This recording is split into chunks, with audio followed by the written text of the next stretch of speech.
Join me for my morning coffee while we talk about systemic oppression.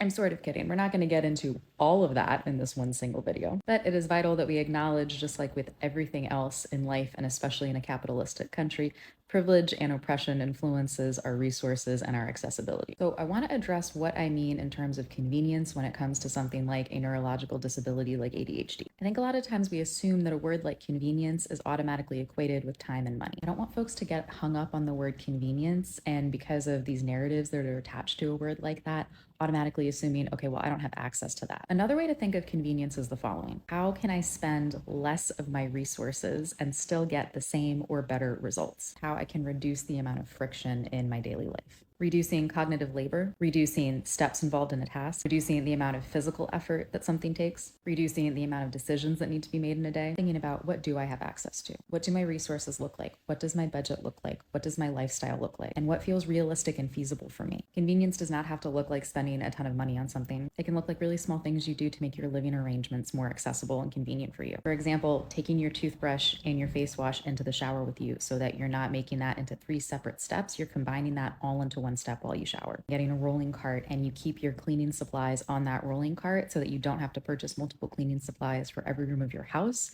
But it's much easier to move that cart from room to room than it is to just not clean the room because the supplies aren't close by. Using technology to streamline your life and make it easier. Sharing calendars with your family, sharing reminders, putting alarms on your phone or your kid's phone or your partner's phone. Even if it's just the smallest thing, your brain will thank you for it, I promise.